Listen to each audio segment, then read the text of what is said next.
Ay, grabe yan ah. Parang pagod na pagod ka, Kaando. Saan ka ba galing? Diyan ka pala, Clark. Oh. Namitas kasi ako ng papaya dun. Ay, talaga naman ay. Dalawa-dalawa pa yan ah. Oo. Ano bang meron dyan? Ano bang meron dyan? Alam mo ba, Oh, ano dyan?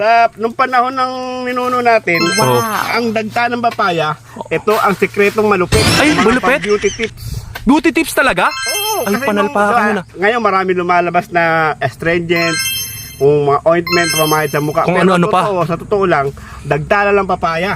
Dagda ng papaya? Talaga? Papakinis at nagpapaputi ng kutis. Hindi mo na kailangan ng gluta, hindi mo na kailangan ng astringent, hindi mo na kailangan ng kung ano pa pamahid sa mukha. Ay, talaga naman! Shish, pero ano, ang tinatanong ko dyan, nagawa mo na ba? Meron ka na bang proof? Meron, kasi meron na akong nasubukan nito. Meron na akong may pinagpahiran na ito eh. Sino ba napagpahiran mo? Sino ba? Tingnan mo to. Tingnan natin. Kita mo, ayan ang resulta. Uy, ang ganda naman, di ba? Oo nga. Ang ganda, di ba? Nawala ang mga lubak-lubak. Kita ko, ang ganda. Kaando! Kaando! Ayan ang proof ko. Nagdala ng papaya. O, di ba? Ang paputi. Kita mo ang puti ng palad niya. Kaando, parang masisira yung negosyo mo ah. Hindi, gagawin ko pa ang ano eh. So-commercial ko pa eh. Don't forget like and share mga Kalista TV. Cheese! Thanks for watching.